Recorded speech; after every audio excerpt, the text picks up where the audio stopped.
मैंने अपने पिछले व्लॉग में बताया था कि जो मेरा अगला व्लॉग होगा वो हमारे खेतों का ही होगा। तो ये मेरा खेत का फर्स्ट व्लॉग है। तो आज मैं इनसे तुड़वा रही हूँ अपने ही खेत के आम।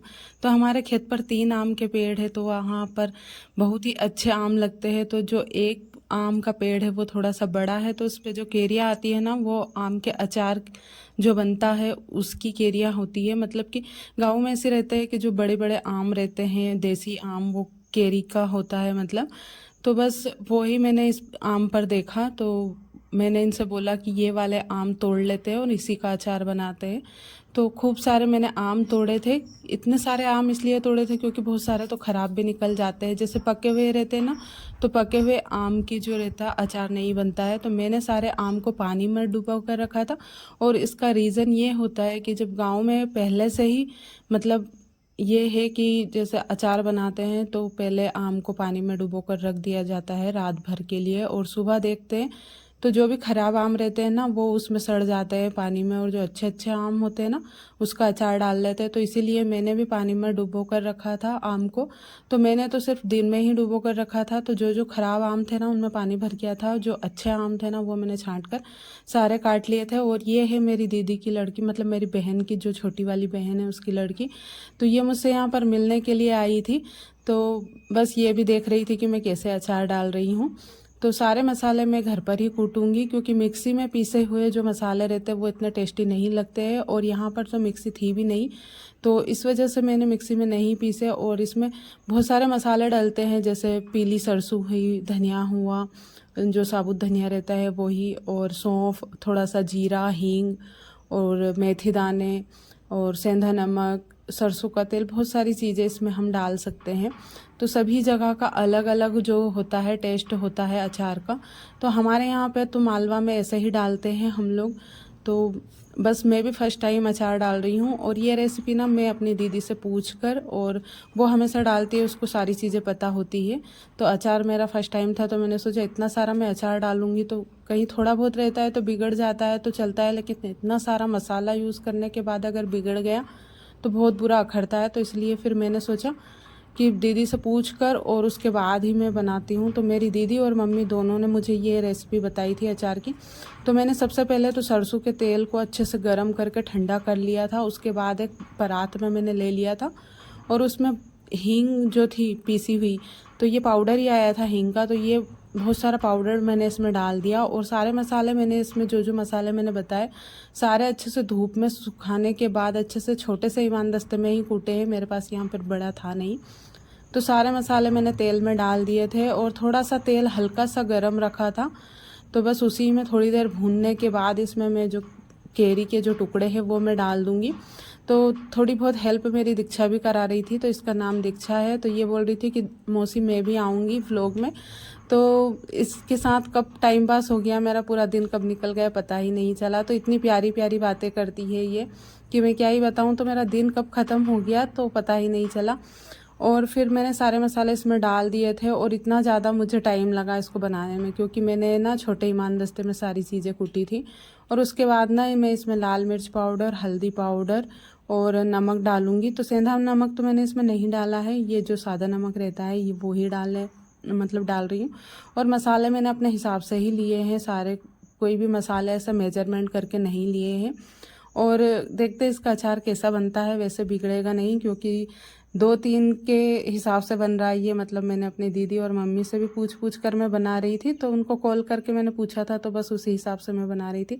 तो नमक का उन्होंने बोला था कि जितने जो बीज निकलते हैं उसमें उसके बराबर नमक लेते हैं, उसमें से थोड़ा सा नमक निकाल लेते हैं और पूरा नमक बाकी का इसमें डाल देते हैं। तो इसको तोल कर लेते थे पहले तो, लेकिन मेरे यहाँ पे तराजू था नहीं, तो फिर मैंने ऐसे ही अंदाजे से ही डाल दिया इसमें नमक। तो मैंने कम ही डाला है। तो वैसे तो नमक ज़्यादा रहता है तो उससे जो आम का अचार रहता है बहुत जल्दी गल जाता है। तो मैंने अपने हिसाब से ही सारे मसाले डाल दिए थे। तो वहीं से मैं गांव से ही मैंने मंगवाए थे सारे मसाले। तो थोड़े थोड़े मसाले मैंने उसमें से बचा लिए थे साबुत ही, और बाकी के मैंने पीस लिए थे। तो पीली सरसों को पीसने में ना मुझे बहुत ज़्यादा टाइम लगा। मुझे लगा था कि ये ईमानदस्ते में ही कूट जाएगी, लेकिन ना मुझे एक सिलबट्टे जैसी मतलब जो फरसी रहती है उस पर मैंने पत्थर से पीसा, क्योंकि ईमानदस्ते में कूट ही नहीं रही थी। तो बहुत देर तक मैंने ट्राई किया, जब भी मैं बहुत ज़्यादा लेट हो गई थी और इतनी ज़्यादा भयंकर गर्मी थी यहाँ पे कि क्या ही बताऊँ। लेकिन ना बहुत ही जल्दी यहाँ पे टाइम पास हो जाता है। इतना मतलब दिन का पता ही नहीं चलता, सुबह से शाम कब हो जाती है। तो यहाँ पे ना बहुत ही ज़्यादा अच्छा लग रहा है मुझे। तो घर पे मैं जब रहती थी ना, तो वहाँ पे सिर्फ रोटी सब्जी का काम ख़त्म करके और उसके बाद मैं फ्री होती थी, तो बड़ी मुश्किल से मेरा दिन ख़त्म होता था। और यहाँ पे ना बहुत ही जल्दी टाइम हो जाता है, शाम का टाइम सुबह का टाइम पे, दोनों टाइम पे ना बहुत ही अच्छा लगता है यहाँ पे। तो यहाँ पे ना शाम का टाइम पे तो और भी ज़्यादा अच्छा लगता है। किसी दिन मैं आप लोगों के साथ शाम का जो वीडियो है वो भी मैं आप लोगों के साथ शेयर करूँगी। तो सारे मैंने इसमें मसाले डाल दिए थे, थोड़ी सी मैंने हल्दी इसमें ज़्यादा डाली है, क्योंकि ना हल्दी से इसका कलर और भी बहुत ही अच्छा आएगा। और जब हल्दी इसमें कलर छोड़ेगी ना तो और भी अच्छा कलर आएगा। अभी तो इतना अच्छा कलर नहीं है इसका। तो अगर मैं इसको ऑयल में डाल देती ना हल्दी को, तो बहुत ही ज़्यादा अच्छा रहता, क्योंकि उसका कलर बहुत जल्दी छूट जाता। लेकिन मैंने इसमें फिर नमक मिर्ची हल्दी बाद में ही डाली है, और मसाले वगैरह नहीं डाले, थोड़ी सी लौंग और काली मिर्च डाल दी है मैंने इसमें। तो इन्हीं चीज़ों से मैंने इसको बनाया है। और थोड़ा सा गुड़ भी डाला है, थोड़ा सा बिल्कुल मामूली सा। और फिर इसको ना हींग की जो धुनी हमारे यहाँ पे जो रहते हैं धुआं करते हैं ना, उसको धुनी बोलते हैं। तो तवे पर थोड़ी सी हींग डालकर और जिस डिब्बे में भरना है उस डिब्बे में धुआं करके और फिर ये अचार भरते हैं। तो अचार पूरे साल 2 साल जब तक चलता है, ख़राब नहीं होता है। तो थोड़ा सा सरसों का तेल और थोड़ा सा सोयाबीन का तेल दोनों ही मैं इसमें डालूंगी, क्योंकि सरसों का तेल तो थोड़ा ही था। तो मैंने सोयाबीन का तेल भी मंगवाया था। तो तेल दोनों ही मैंने अच्छे से गर्म किए थे, ताकि जो तेल की स्मेल इसमें ना आए। हमेशा हम लोग गर्म करके ही बनाते हैं। तो मैं तो अचार फर्स्ट टाइम बना रही हूँ, लेकिन मैंने इसको बनाते हुए देखा है, क्योंकि हमारे यहाँ पे ना हमेशा बनता है ये वाला अचार। तो मुझे इसकी रेसिपी तो पता था, लेकिन फिर भी मैंने एक बार पूछना ज़्यादा सही समझा, क्योंकि पूछने में कोई पैसे नहीं लगते हैं। तो इसलिए मैंने पूछ लिया था और फिर उस हिसाब से मैं डाल रही थी। फिर मुझे थोड़ा सा नमक इसमें कम लगा, तो मैंने इसमें थोड़ा सा नमक ऐड किया। और दीक्षा का मन कर रहा था, वो बोल रही थी कि ना मौसी बहुत ही अच्छी खुशबू आ रही है अचार से, तो खाने का मन भी कर रहा है। तो सच्ची में ना अचार के मसालों से इतनी अच्छी खुशबू आ रही थी, क्योंकि ना घर का जो अचार रहता है ना, उसकी खुशबू पूरे घर में महकती है और इतना ज़्यादा टेस्टी बनता है कि मैं क्या ही बताऊँ। तो अभी तो एक दिन के लिए मैं इसको रखूँगी, क्योंकि ना जब तक ये अचार गलेगा नहीं अच्छे से, तो इसका टेस्ट इतने अच्छे से नहीं आएगा, क्योंकि सारे जो मसाले हैं वो सूखे रहते हैं और थोड़ा सा तेल भर जाता है ना इसमें, तो इसका टेस्ट बहुत ही अच्छा आ जाता है। तो हम लोग ऐसे ही मजाक मस्ती करते करते मेरा अचार कंप्लीट हो गया था। और ये ना परात छोटी पड़ रही थी, यहाँ पे पर्याप्त बर्तन तो नहीं है, लेकिन मुझे ना इसको टब में डालना पड़ता, लेकिन मैंने सोचा स्टील के बर्तन में ही ज़्यादा अच्छा रहेगा। तो फिर मैंने ना पहले तो एक छोटा 5 किलो वाला डिब्बा रखा था इसको भरने के लिए, लेकिन फिर मुझे लगा कि 5 किलो वाले डिब्बे में ये आएगा नहीं, शायद 5 किलो से ज़्यादा था और ये गलेगा ना जब मैं इसको छोटे डिब्बे में डाल दूँगी। तो फिर मैंने एक ऑयल की जो बाल्टी आती है उस बाल्टी में धुआं किया हींग का, और उसके बाद फिर इसी में भरना शुरू कर दिया।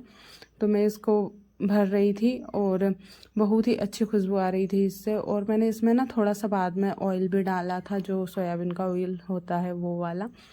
तो उम्मीद करती हूँ कि आज का जो ब्लॉग है वो आपको पसंद आया होगा। अचार की रेसिपी आप लोग ज़रूर ट्राई कीजिएगा, पूरे साल 2 साल ख़राब नहीं होगा, क्योंकि हमने आजमाई हुई विधि है ये, तो मैं आप लोगों के साथ शेयर की है। मिलती हूँ आपसे नेक्स्ट ब्लॉग में।